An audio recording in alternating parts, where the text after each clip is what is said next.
श्रीमद् रामायणम्।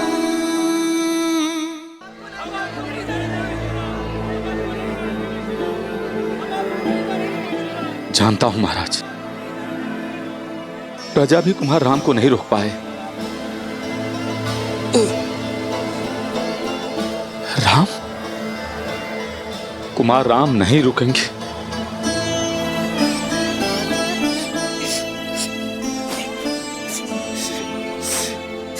सीता, आपका अभिप्राय है देवी सीता को रोक लो? हाँ महाराज। महाराज,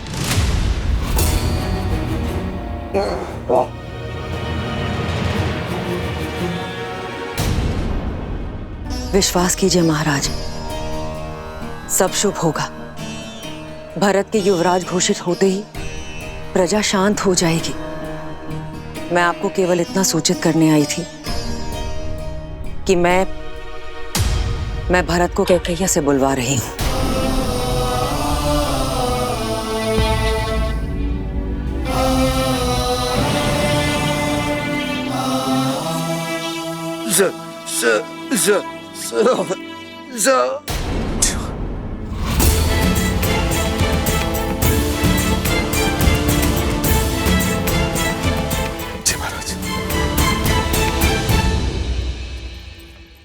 रानी कैकेयी, महाराज जो शब्दों से ना कह सके उनके मुख से समझ गया हूं मैं। वो कामना कर रहे हैं कदाचित प्रजा विद्रोह करते, बस किसी प्रकार कुमार राम को रोक ले। जीवन में कई बार कुछ अनुचित कदम उठ जाते हैं, पर जब जागो तब सवेरा। जब ज्ञात हो जाए कि मार्ग अनुचित है तो पग लौटा लेने चाहिए। महाराज पे दया करें देवी। रानी प्रजा की मां होती है, मां बनकर उनका मन समझे। अपने वचन लौटा लें देवी। मंत्री का कार्य होता है कि वो मंत्रणा दें, परामर्श दें, किंतु सिर्फ तब जब मांगा जाए। भरत को अयोध्या लाने का प्रबंध किया जाए। प्रजा विद्रोह कर देगी। उन्हें रोकना आपका कार्य है। जाइए, अपना कार्य कीजिए।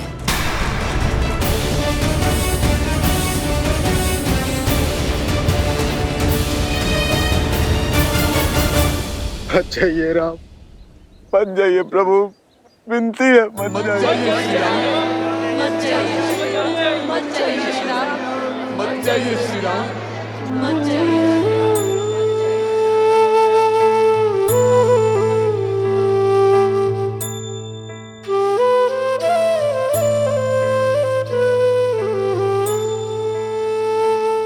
ये मेरी विनती है आप सबसे, मुझे जाने दीजिए।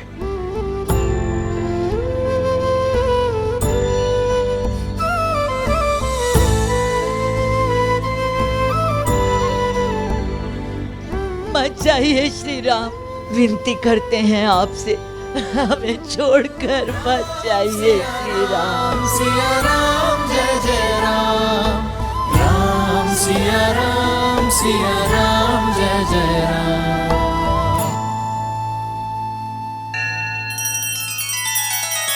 श्री रामचंद्र कृपालु भजु मन हरण भव भय दारुणम। नव कंज लोचन कंज मुख कर कंज पद कंजारुणम। सिया राम सिया राम सिया राम सिया राम। आदर्श और मर्यादा की है ये कथा महापावनम। काट मद श्री से मिला दे श्रीमद् रामायणम, श्रीमद् रामायणम।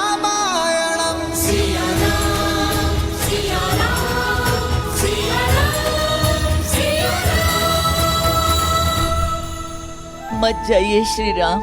ये लोग हमें ऐसे जाने नहीं देंगे। कदाचित वो अंत तक ऐसे ही हमारा पीछा करते ही रहेंगे भैया।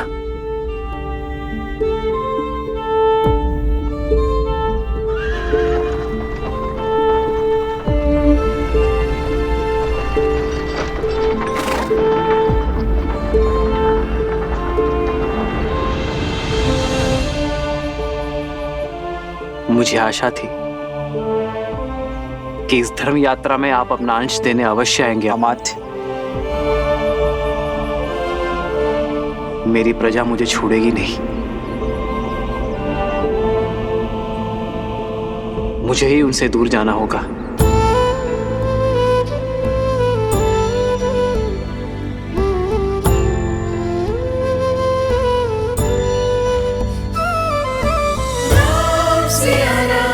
सिया राम जय जय राम, राम सिया राम, सिया राम जय जय राम, राम सिया राम, सिया राम जय जय राम। अमात्य, हमें अयोध्या की सीमा के उस पार जाना होगा ताकि प्रजा हमारा अनुकरण ना कर सके।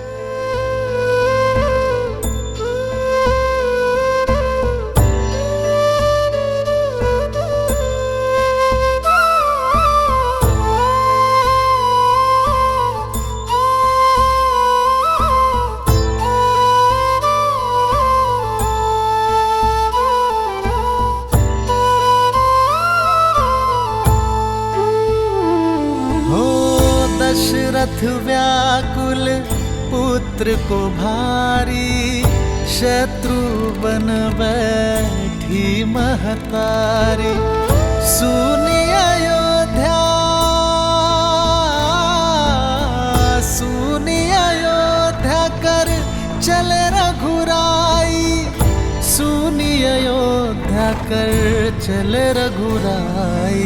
राम सिया राम, सिया राम जय जय राम, राम सिया राम, सिया राम जय जय राम, राम सिया राम, सिया राम जय जय राम, राम सिया राम, सिया राम जय जय राम, राम सिया राम, सिया राम जय जय राम, राम सिया राम, सिया राम जय जय राम।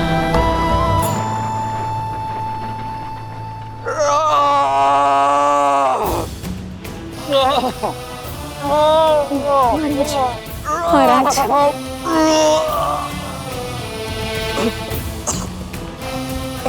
शांत हो जाइए आर्य, शांत हो जाइए, शांत हो जाइए राज, शांत हो जाइए आर्य।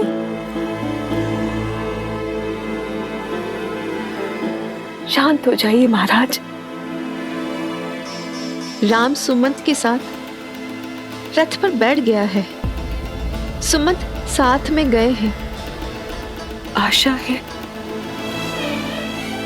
कि जो हम राम को नहीं समझा सके वो हमारी अनुपस्थिति में सुमंत की मंत्रणाओं से समझा दे।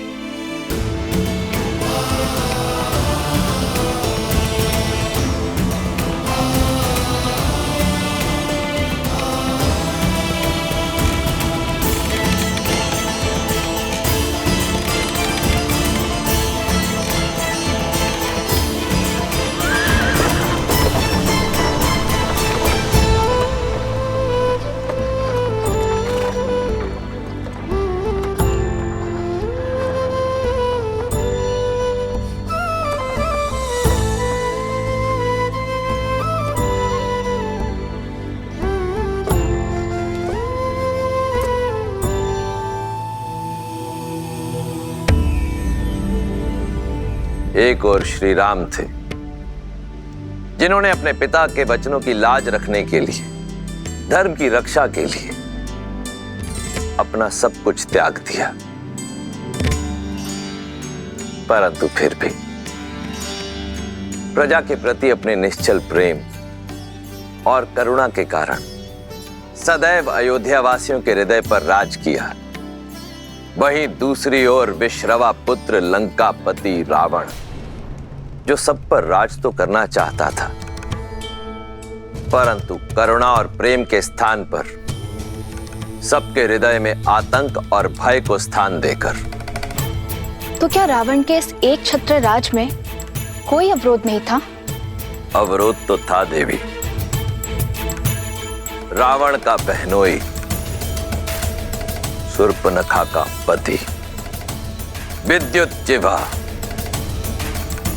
रावण की उसके प्रति शत्रुता का अनुमान इसी बात से लगाया जा सकता है कि रावण केवल उसे दंडित ही नहीं करना चाहता था, अपितु उसके प्राण हरना चाहता था, क्योंकि इस बार प्रहार रावण के अभिमान पर हुआ था।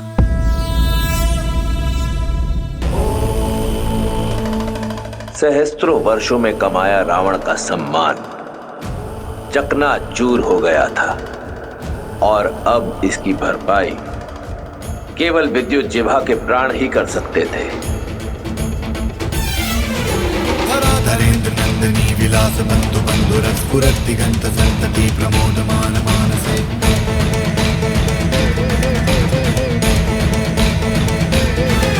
कृपा कटाक्ष धोरणी निवृत्त दुर्धरापति क्वचित् दिगंबरे मनो विनोद में तु वस्तुनि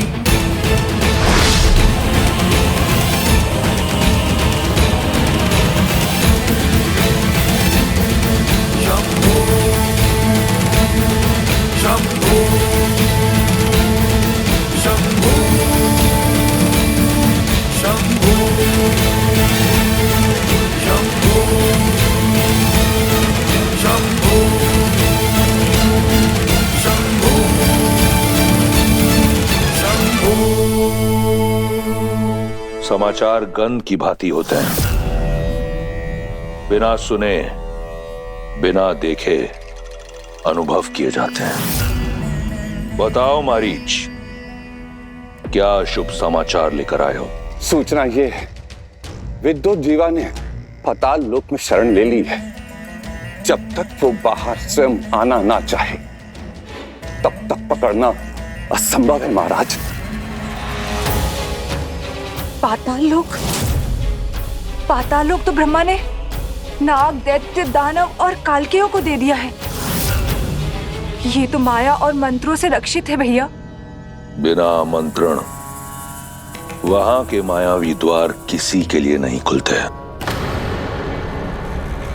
इतने कठोर ना बनिए, बहनोई है वो आपका। माना भूल की है उसने, किंतु संबंध की गरिमा तो समझिए। दया और क्षमा का स्थान सदा प्रतिशोध से ऊंचा होता है। भैया, वैसे मुझे भी उससे कोई स्नेह नहीं, परंतु संबंध को झुठलाने का साहस नहीं है मुझ में। मेरे पुत्र के पिता हैं वो।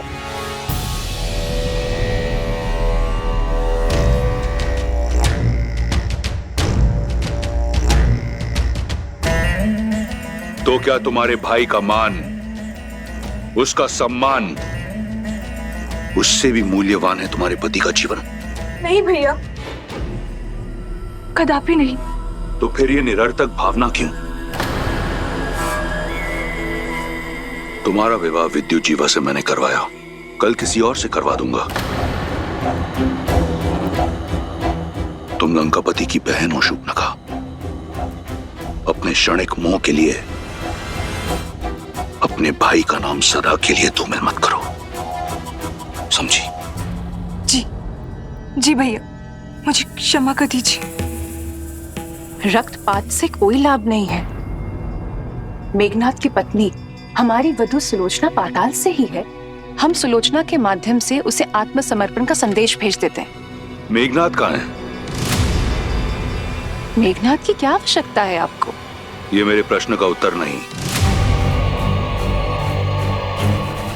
कहाँ है मेघनाथ? गुरु शुक्राचार्य के पास युद्ध अभ्यास के लिए।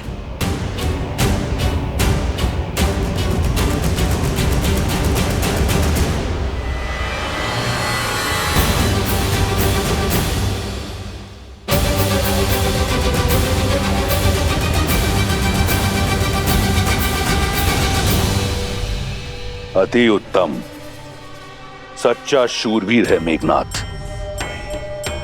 इंद्र को हराकर इंद्रजीत बन चुका है। इस समस्त संसार में उस जैसा महारथी कोई नहीं। परंतु अब भी वो संतुष्ट नहीं।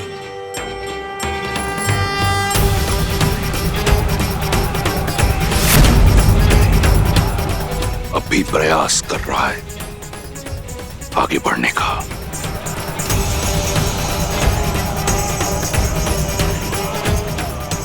मारीच,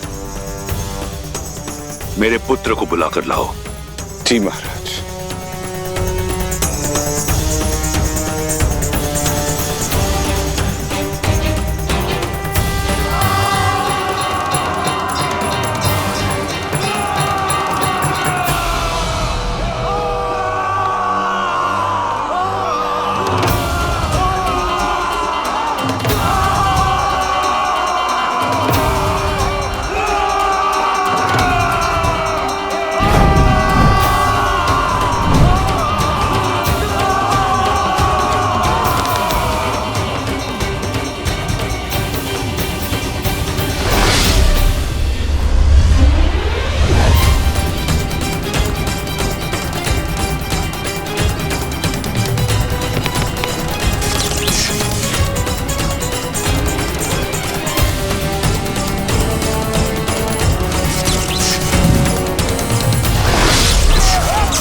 अति उत्तम महारथी मेघनाद।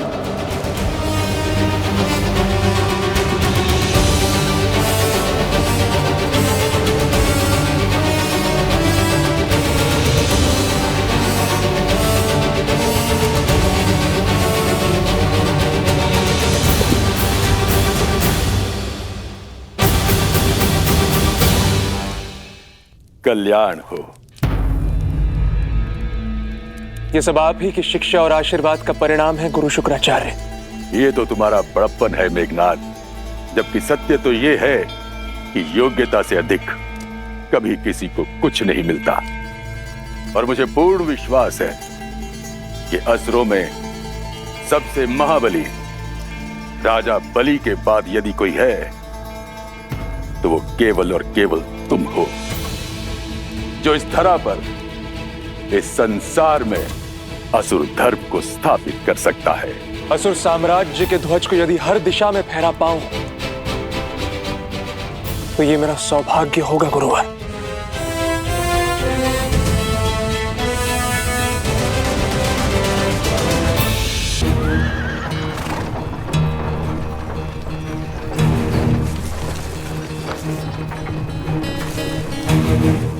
ये लोग ना जाने यूं ही कब तक हमारे पीछे आते रहेंगे। अयोध्या की प्रजा अपने चहेते राजकुमार का पीछा इतनी सरलता से तो नहीं छोड़ेगी भैया।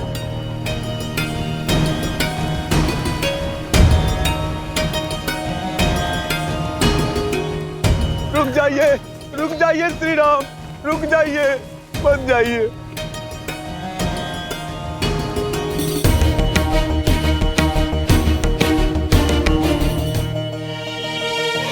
हट जाइए मार्ग से। मैं धर्म की बेड़ियों में बंधा हूं, रुक नहीं सकता।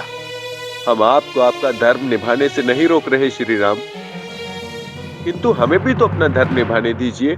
मैं आपका प्रेम और स्नेह देखकर अभिभूत हूं, किंतु किसी भी राज्य के लिए सबसे बड़ी पूंजी उसकी प्रजा होती, और प्रजा का उचित स्थान होता है नगर।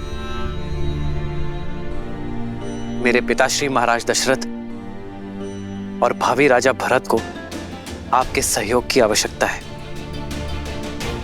आपके साथ की आवश्यकता है।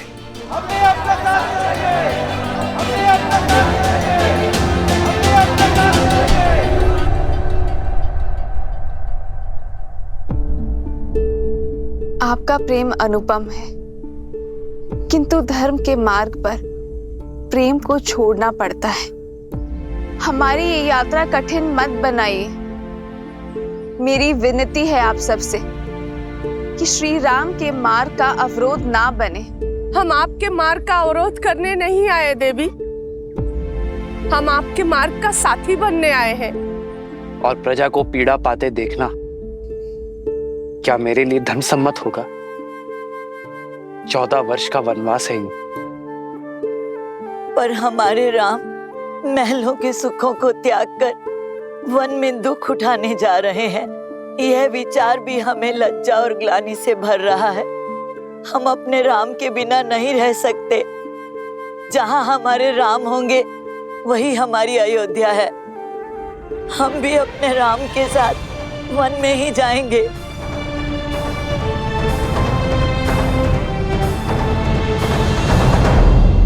असुर साम्राज्य के ध्वज को यदि हर दिशा में फहरा पाऊं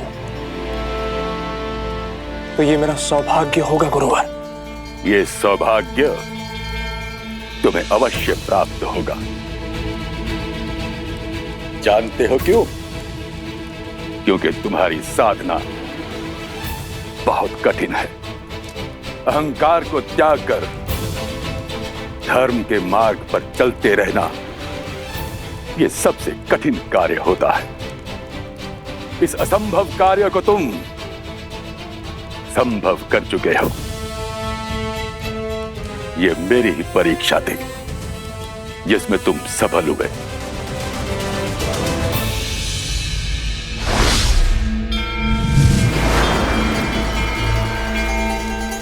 देवताओं को तुमने अपने वश में किया।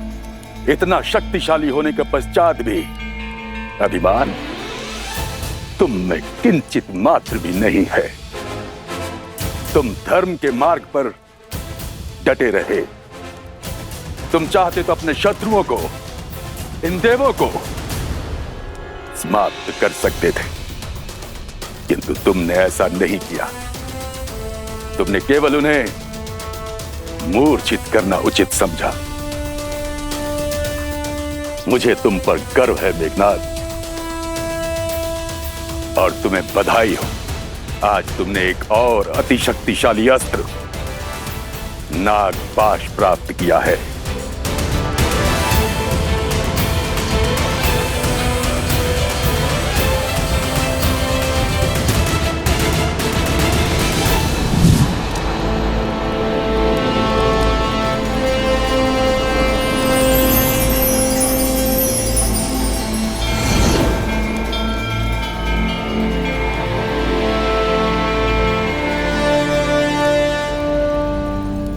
धन्यवाद गुरुदेव।